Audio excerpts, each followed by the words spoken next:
BBOR Black Box Online Radio, coming to you from West Virginia. Black Box Ned 88 on Instagram for the bonus podcast. And just a quick reminder, every Monday is Zodiac Mondays, Wednesday is an Ask Me Anything, that's an AMA, so please drop your questions below for things that you would like discussed here on the show, and Friday is an Anything Goes, any subject is fair game, mostly talking about true crime, serial killers, the Zodiac Killer, but any subject is welcome. Alright, so please share some ideas in the comment section about what you would like to hear about on this channel, and let's get started. Alright, and it is Wednesday. Hello and welcome to this BBO War AMA. That's an Ask Me Anything. And the first thing to note is that you guys left some excellent questions and comments about the Zodiac Killer and the solution to the 340 Cipher. And we're going to do a very big chunk of that one that is going to be in the middle of this. But the first thing I would like to do is to go to our first question, coming to us from Shani Stott, who has a question about that, the Zodiac and the 340 Cipher. And it says, I thought the Zodiac Cipher had his name in it. Am I thinking of the wrong one? And the answer to that is a simple no. The Zodiac Killer did claim that if you could solve the ciphers, it would reveal his identity. And for more than 50 years, the 340 cipher remained unsolved. People were really thinking that either it would have his identity in it or some type of valuable information. And the only real piece of info that was shared was that that was not the Zodiac Killer on the Jim Dunbar show, but I think almost all parties already agreed with that. In short, the person who wrote that was being a troll. Now, for our next question, I would like to go in a different direction. And we have a question that comes to us from Liam Fortuna, who says that, what do you think about the correlation between the soul and LSD, as seen in certain Native American cultures with peyote and mescaline, which creates the same reaction? I mean, first I need to say that I do not do drugs. I have never done LSD or done anything with mescaline. And in fact, I really had to learn a lot about this stuff when we were going through all the Charles Manson episodes. But what is the correlation between the soul and LSD? On this channel, I frequently cite something that I learned about from Tom O'Neill, author of the book Chaos. And what he shared was that one of the reasons why the CIA was doing so many experiments, like with the stuff connected to MK Ultra, was they wanted to find out, why do some people have a mystical spiritual experience after taking LSD, and some people, they have a trip, but then they just go back to normal. They wanted to know, what is the difference? Like, why is this happening? So if you want to talk about correlation, my first response to that would be that not everybody seems to have a religious, life-changing experience. Some people appear to be tripping on LSD, but Charles Manson himself did say that things like LSD and peyote were not drugs. They were religious mind-altering expansion apparatuses or something to that effect. And this ties into some of the material that we were talking about when we mentioned The Sleep Room, which is a movie miniseries based on the Dr. Donald Ewan Cameron in Canada. And he's actually a Scottish-American. If you ever get a chance to watch that, it's available here on YouTube for free. The actor that's playing Donald Ewan Cameron did an excellent job with the presentation because he's playing a Scottish-American doctor that's working in Canada, and do you ever have those moments when you're just listening to somebody, you're like, wait a second, is this person American? Oh wait, no, or what, are they from a different country? You know, you hear just something that's a little bit different, and the actor would only slip into a Scottish accent on certain words. I mean, it's very, very methodical. But this guy, Donald Ewan Cameron, was a psychiatrist, and even in the film they talk about how in psychiatry 33 is almost like a valuable number. 33 meaning one third. One third of psychiatric patients are going to get better no matter what. One third are going to get worse, and one third are going to get the same. And this seems to be one of the things that Donald Cameron became very aware of. And what he wanted to do was he didn't want to devote his life to just continuing the process. And there's even a quotation from the film/miniseries that says, "Psychiatry is all smoke and mirrors."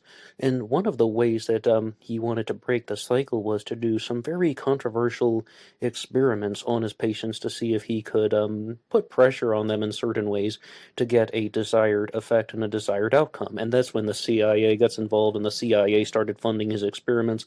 And one of the methods that he used in experimentation was just pumping people full of LSD. And I don't mean that literally, but I mean people are taking high doses of LSD and they're getting very high, in other words, like doing experiments on psychiatric patients. And I think it was also from Tom O'Neill that I heard that you can experiment on mental patients in any way, because no matter what reaction they give, you can just chalk it up to mental illness, or it's their own behavior, or it's their fault. So they're in a very vulnerable position for these types of experimentation.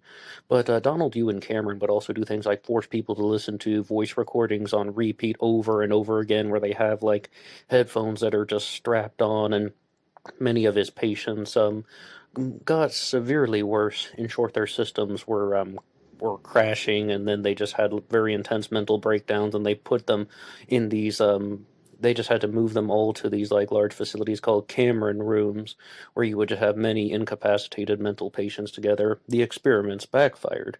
But in terms of the correlation between LSD and the soul, now, if you look here at the graphic on the screen, I also want to share something about my own type of observation. I thought of this back in college in relation to drugs and in relation to alcohol and all sorts of things.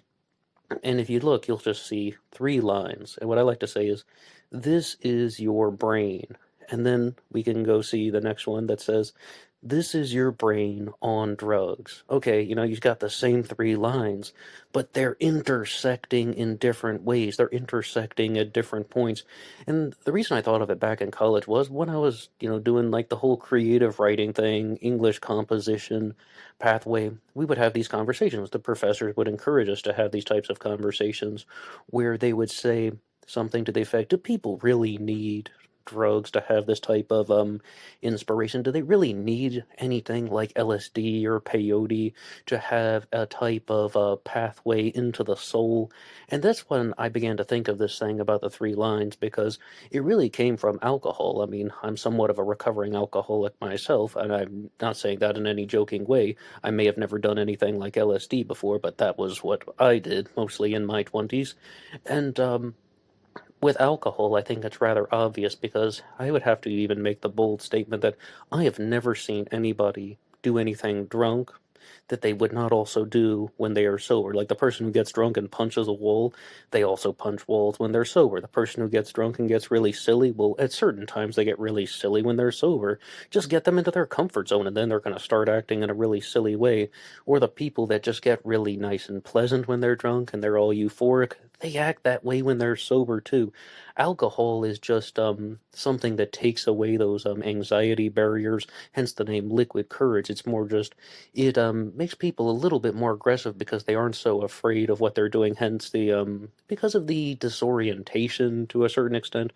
But it definitely reduces that anxiety or the fear of those types of social barriers in which a normal person who is not intoxicated would feel embarrassed, or having somewhat of awareness of the repercussions associated with those types of responses. Like if you were to do that, well, you're going to get in trouble when someone's intoxicated via alcohol. They don't care about that. But with LSD, to the best of my knowledge as a total outsider, it seems that that is really allowing people to have very intense experiences, and the psychologist Dr. Jordan Peterson is exploring this a lot when he talks about about psilocybin as well. Like people that be tripping on mushrooms and then they have this like life altering experience, and then they quit smoking. Like you can even sort of document the changes in between people who take psilocybin and then they quit smoking.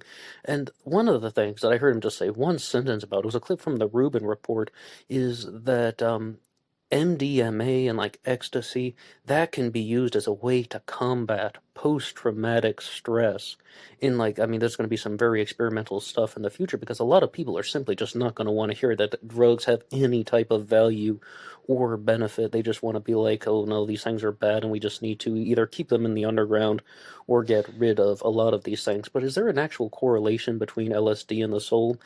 That I'm not well, I can say it's definitely not 100% pure correlation because not everybody is having the life-changing spiritual altering experience. Many people are, and I would definitely say that there is this type of intersection and pathway connection.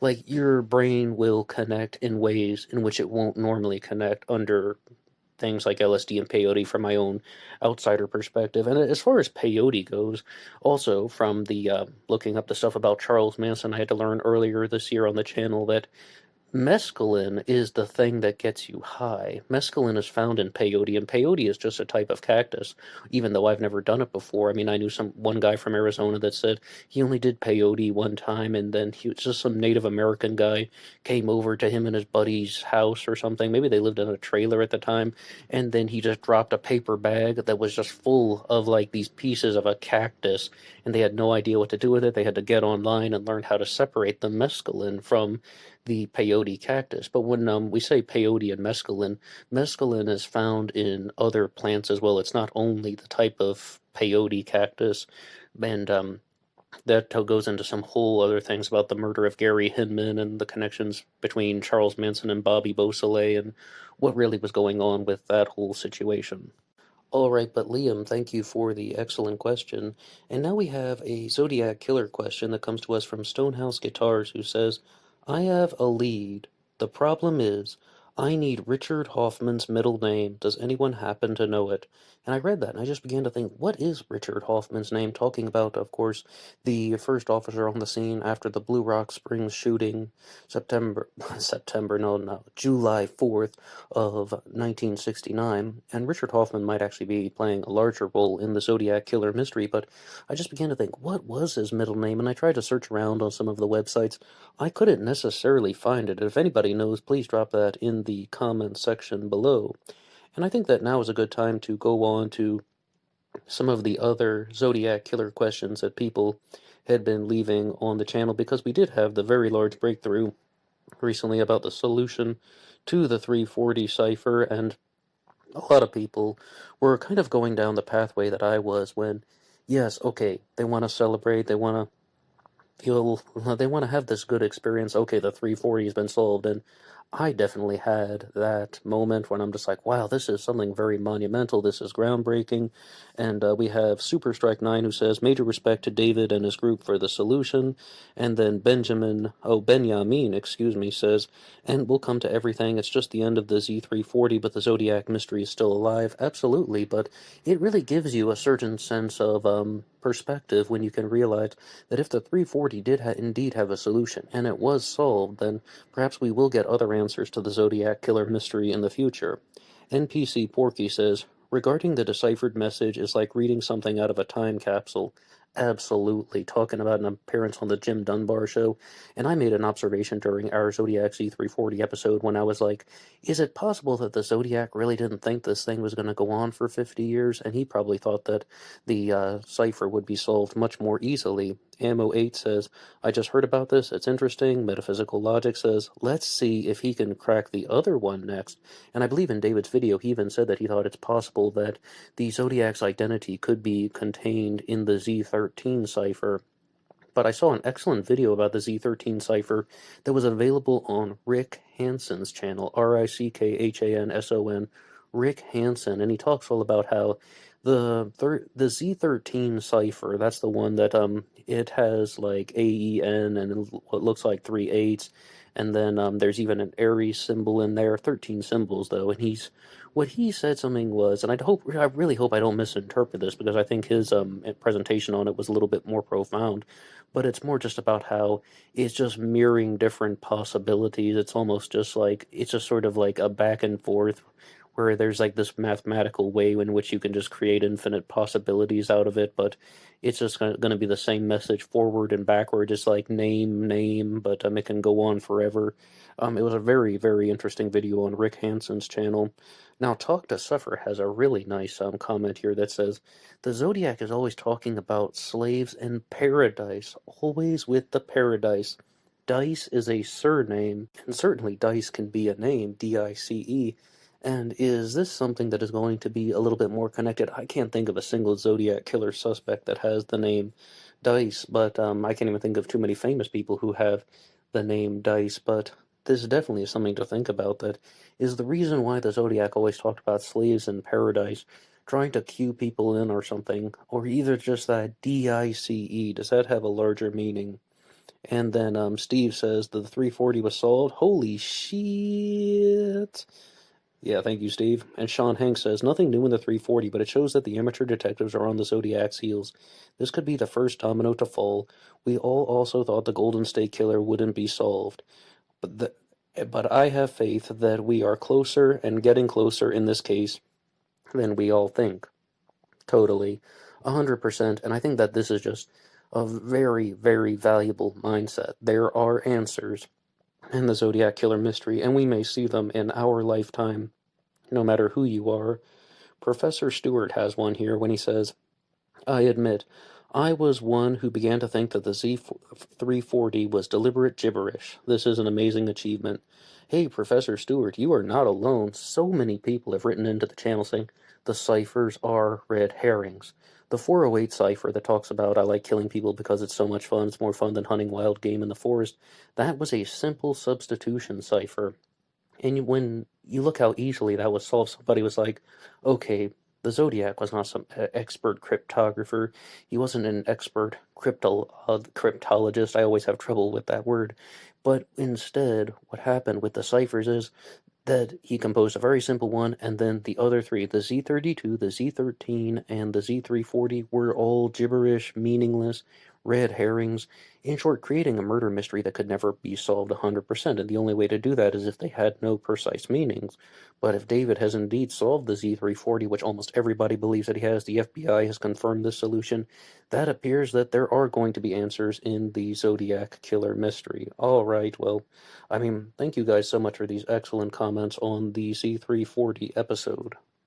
And our next comment is going to come to us from 15 Lee, who says, you're the best, Ned. Hey, thanks, Lee. How do you manage the time? Do you spend a lot of time preparing for a video, or do you basically just whim it? In response to that, I would say that I absolutely never whim it, in the sense that I don't just sit down and start talking. Maybe if this were a political show, then I could get away with that. Democrats this, Republicans that. No, absolutely not when it comes to something like true crime. But how do I find the time to do things? Sometimes daily. Like for most of this year, things were coming out daily. I was trying to do one episode a day, and for a while we did a series on the Zodiac Killer ciphers, which I have to confess was not as good as David's material, but it's really about just putting time aside every single day. Like, I do have a day job and such, and when I worked the evening shift in the morning, I would just put a time aside to watch something or to read something, and then I would just be like, this is the time when I'm going to work on the content associated with BBOR, and after I made that episode, I would spend the rest of the day thinking about what am I going to do tomorrow, and when I'm out taking a walk or even when I'm eating lunch, that's really the thing that I would be focusing on. What am I going to do for the next episode? A lot of it is a mental planning process. But even with these things like the AMA, I mostly know which questions that I'm going to be talking about, and I make little mental notes about questions and comments that you guys send in, and then I know that we're going to be discussing the stuff in the AMA. The AMA, of course, requires a little bit less preparation because you guys are the ones who come up with the excellent questions and comments, so please drop anything that you would like to hear about on this channel in a future episode or for a future AMA coming out next Wednesday. Please drop that stuff in the comments section below. But when I was working the morning shift, then it's more like then you would just have maybe a couple hours put aside in the evening when this is when I'm going to work on the stuff associated with BBOR. But when I really started putting out stuff about true crime on YouTube, the way it would work is I was just talking about whatever I had been watching on YouTube, whatever I had been watching from documentaries, and we've covered a lot of subjects on the channel. I mean, yes, over the last 12 months, we've really geared toward mostly just true crime, but at this time last year, we were still doing stuff about ancient aliens. We were still doing things about Egyptology and just talking about history from time to time. We have a couple episodes on Karl Marx and Richard Nixon. But in all seriousness, I don't think those things were very popular. However, we did one called Karl Marx Was a British Agent? Question mark. That is one of my absolute favorite episodes that I ever had the ability to record here on this channel. I mean, I like talking about different subjects, and that's it though. It's like whatever I was just caught up with. And like I before I had the YouTube channel, I would just sort of, pour some coffee and then just start thinking about whatever unsolved mystery I was going through. And in the months prior to starting Black Box Online Radio, I became somewhat obsessed with the disappearance of Brandon Lawson. And oh, I have to tell you, the episodes that we do about Brandon Lawson, people tune into those more frequently than they do about the Zodiac Killer.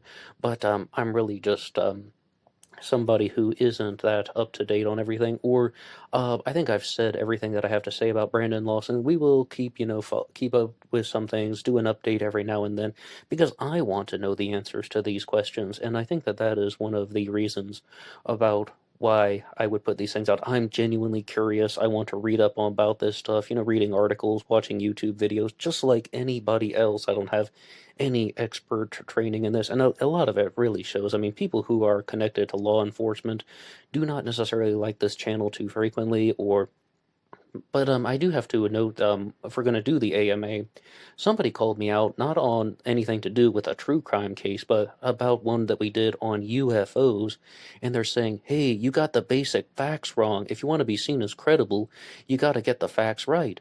But I would just say, as an open request, if someone wants to do something like that, all right, tell me where I was wrong. Post the corrections in the comments section, even if you don't care about me. Maybe one other person is going to read your comment, and then they're going to know the truth. Because how is anybody going to know what is right and what is wrong if you're just going to say, hey, you got the basic facts wrong? Well, why don't you tell us the right version? This happens all the time on the channel. People are just going to be like, oh, it's ridiculous and uninformed. All right, I get it. I make mistakes. I'm always open to correction. But what I would really want to know is, what is the real story? If you're some type of investigator that has a very clear understanding of the subject, please show me where I got something wrong. And the only other thing to say about putting time aside for material is, we've been doing a book discussion recently on The Myth of the Zodiac Killer by Thomas Henry Horan, and the conclusion of that will come out tomorrow. I invite all of you guys to check out not only the conclusion, but also the entirety of the discussion. And I think that book discussions are a little bit easier to manage the time with, because it's like you read a chapter of the book and then you talk about it.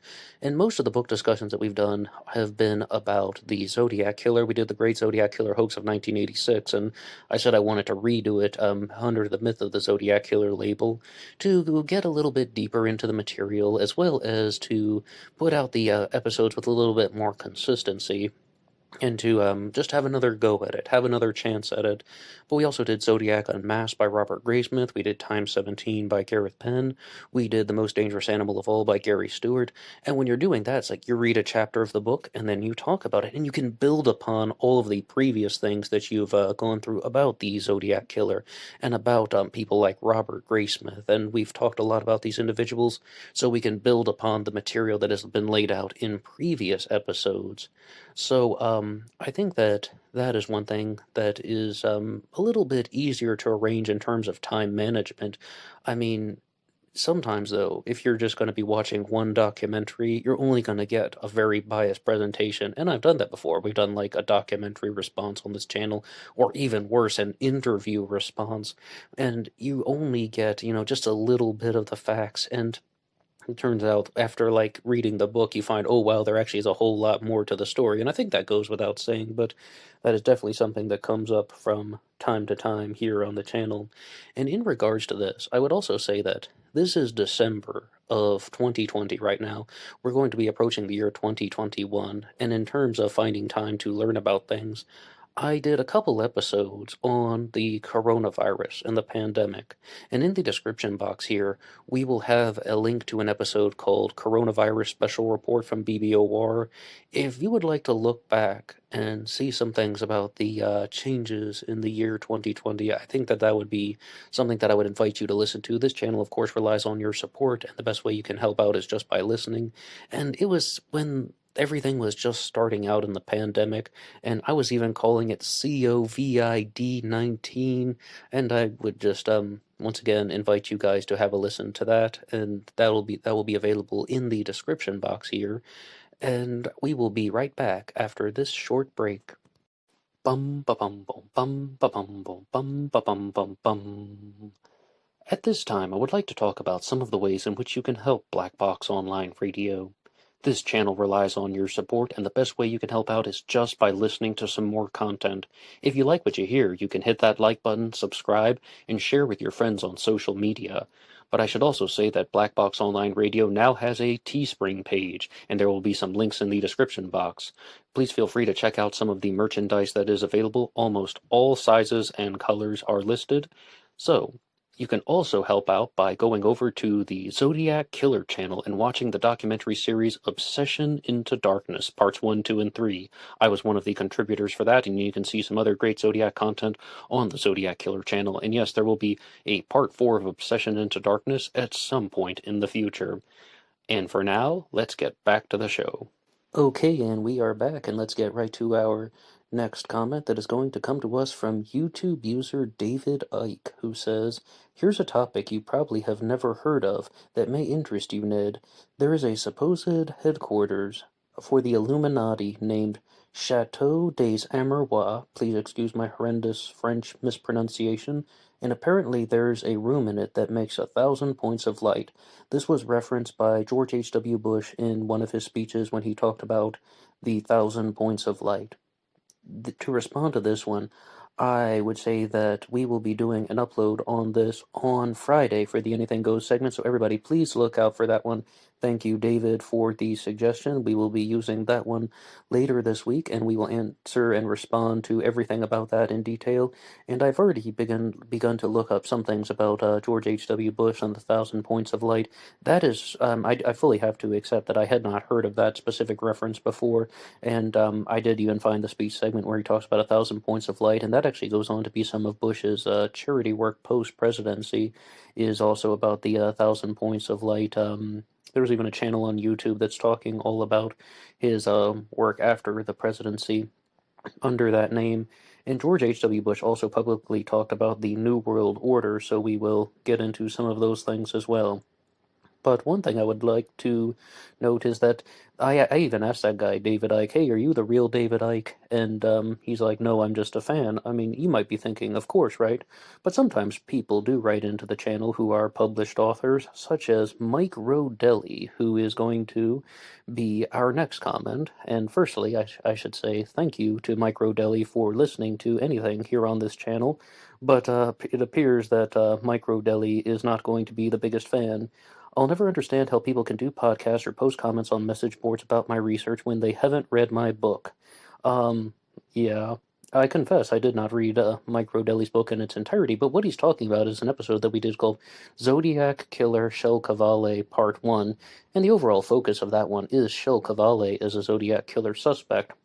Shel Cavalli, of course, was a Norwegian-American who was very heavily involved with the car business, importing cars from parts of the world. We'll get to that in just a second. But when I said that Mike Rodelli did not seem to be a fan, he just says, "I hope that there isn't a part 2 of this bullshit coming."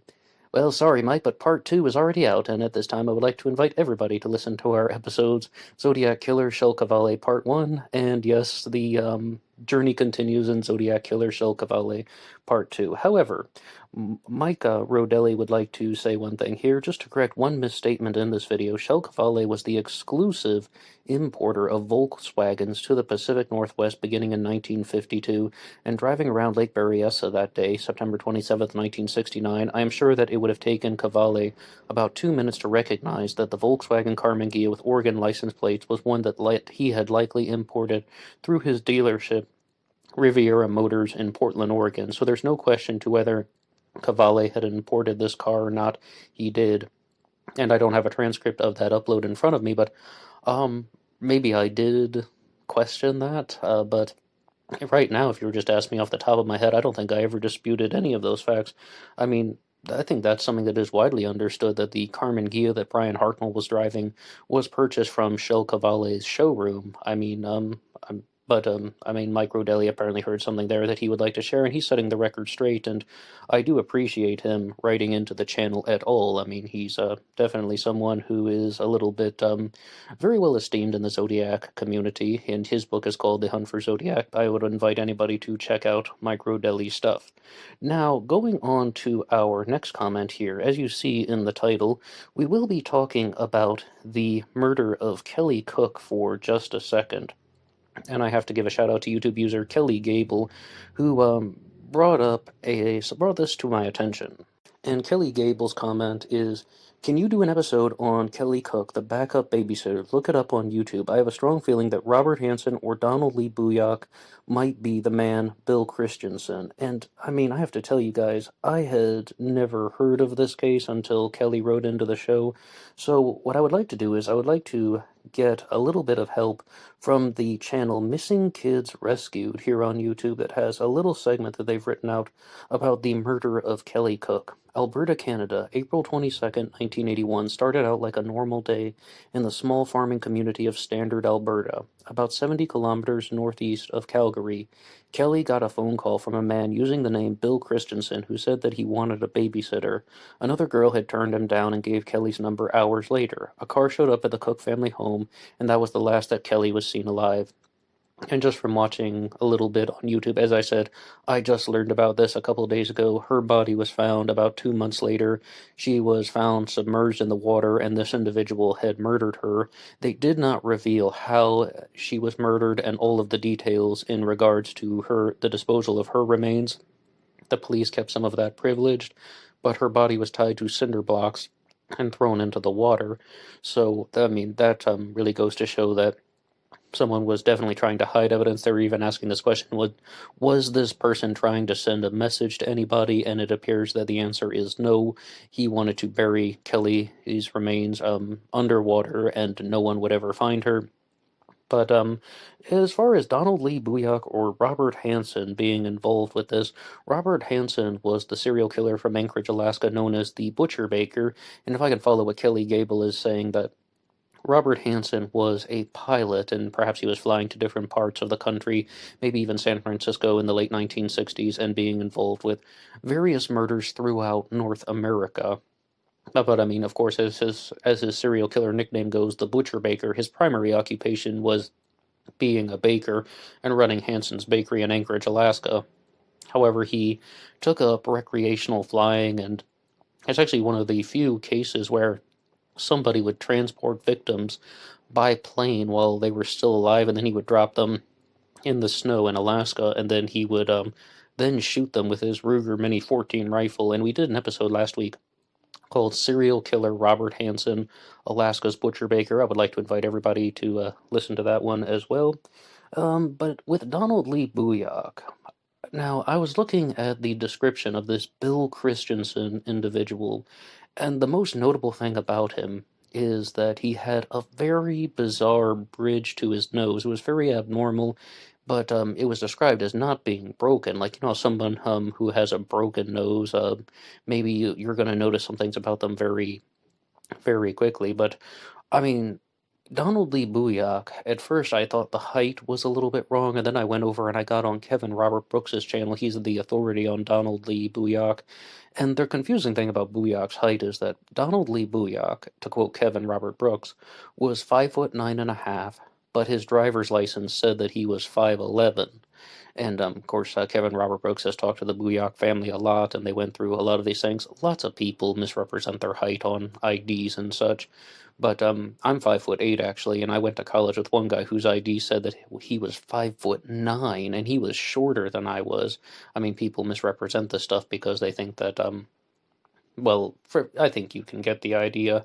But the reason why we would look at Robert Hansen or Donald Lee Booyak in connection to the murder of Kelly Cook is, as we said, Hansen was in Alaska and he had access to his plane. Donald Lee Booyak becomes a suspect in the Zodiac Killer mystery for what?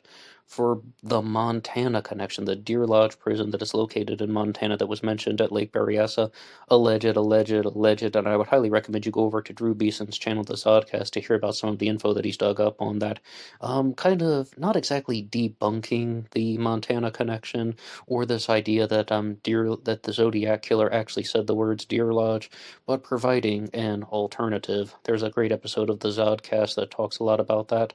Now, with Booyak, I mean, at first I thought the physical dimensions, his height and features would be a little bit too off, but in all reality they are not. He would actually be about the appropriate height, as well as something that Kevin Robert Brooks wanted to note, that Donald Lee Booyak was somebody that actually had somewhat of a more rounded moon face, like this Bill Christensen individual. And I'm not saying that Donald Lee Booyak murdered Kelly Cook, and I'm not saying Robert Hansen murdered Kelly Cook. I wouldn't even make too many comments right now, just sort of talking about some physical similarities. But I was surprised that in terms of physical characteristics, it's not as far off as I thought. But it just goes to show you that a person wearing a pair of dark-rimmed glasses can use that as a disguise. How many times are we going to see this in the true crime world? Somebody is wearing a pair of dark-rimmed glasses, and it's a disguise. It's like the Superman effect. And what I remember Christopher Reeve talking about was, and I read this in print, actually, is that he would dress up, as Superman and go out in public, and everybody would recognize him from the movies, right? And they wanted to get their photo taken with, Christopher Reeve, Superman. But when he would go out in his Clark Kent costume, nobody would recognize him. And he wanted to show people that Clark Kent's disguise, just wearing, the glasses and changing the outfit, nobody would recognize him because people are all like, Superman has the worst disguise ever. All he does is wear a pair of glasses.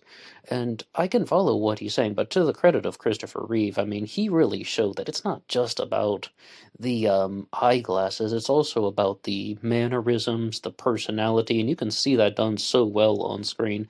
Sorry, Henry Cavill, or however you pronounce his name. I don't really follow those DC comic movies too closely. I'm not really into that universe, so I shouldn't even say anything more about that. But we also have our next comment that has come in from Chevy Cat Black, Classic Chevy Cat Black, who writes, "Hey, are you familiar with David Paulides?" And my response to that is no. All I know about him is his name is David Paulides is the guy from Missing 411, but when it comes to missing persons cases, I really do not do too many of them. I still plan to do some more things about Madeline McCann in the near future. And as we said, though, about a case like the disappearance of Brandon Lawson, perhaps we will do a yearly update or something like that. And in all reality, that is a case that could be solved, and we actually could get some larger answers.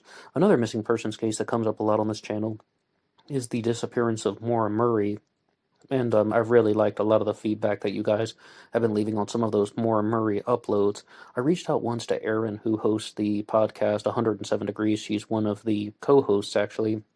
And she was talking all about, first I should say that I invited her to come on the show and we couldn't really arrange the interview, but I really like all the info that they presented on 107 Degrees, because what they try to do is they try to get rid of all of the sensationalism that was put out by some other individuals, particularly that true crime addict guy, and they want to look at, is this, like, what really happened to Moira Murray? And right now, I would just share one thing, because we had a comment once that came in from YouTube user Postmark, who said, would you ever do an upload on some lesser known theories in the Moira Murray case? And I did a couple of them. Like, one was called the all is one theory, and one was called the bus collision theory, I believe was the title of the video.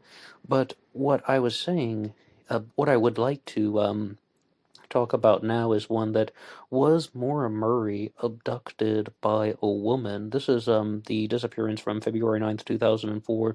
Moira Murray allegedly crashed her car into a snowbank, and then she got out, and then she was last seen by her car by a bus driver named Butch Atwood, who then drove back to his home. And then, when the police arrived, no trace of Moira was ever seen, and no one has ever seen Moira Murray since. Some people have tried to crack the case. A lot of people are putting forward some very bold theories, but no one has come to 100% certainty about what happened to Moira Murray.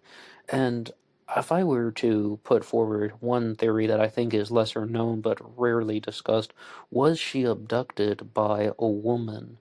Because there are so many people out there who operate as an assistant or an accomplice to a very devious individual. And I mean, we did one upload on this channel talking about Leonard Lake and Charles Ng, the Boneyard Killers. Well, I mean, Leonard Lake's, I mean, well, I forget the exact marital status, but like the woman that was most closely accompanying him, Cricket, she worked with them as an accomplice, like luring individuals to their death, more or less. And another case we have talked about on this channel in the past was the case of the serial killer David Parker Ray, the toy box killer, and that one is called Cynthia Jaramillo, Secrets of the Sex Torture Chamber.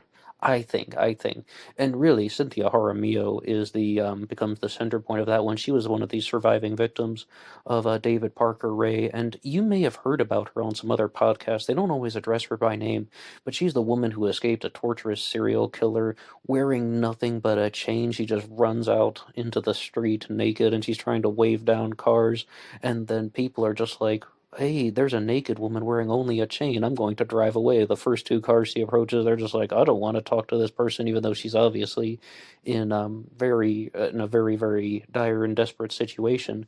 But with David Parker Ray as a serial killer, he was heavily aided and abetted by an individual named Cindy Hendy, who was his accomplice. She was an active participant in not only the abduction of women and victims for this serial killer, David Parker Ray, but also like maintaining the situation when he wasn't there. And when Cynthia Jaramillo actually escapes, she is under the supervision of Cindy Hendy.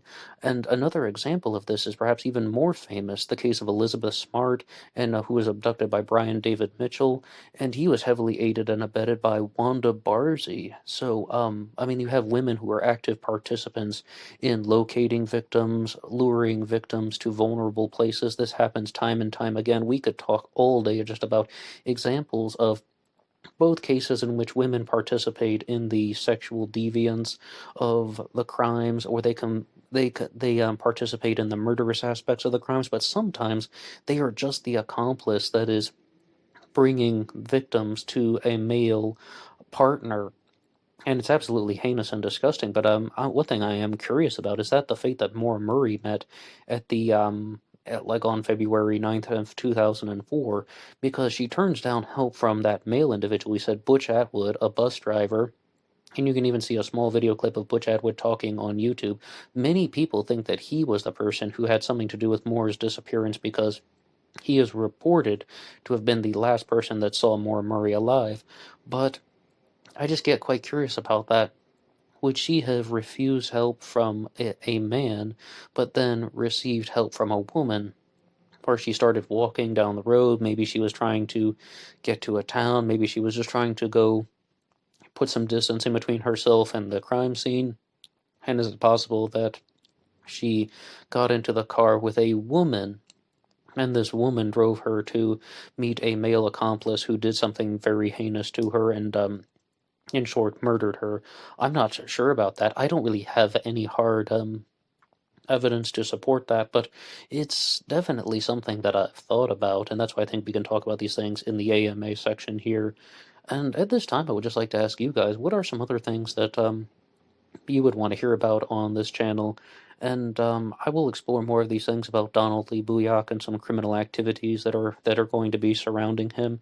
And as I said, we will be doing something on the Illuminati and George H.W. Bush coming out on Friday.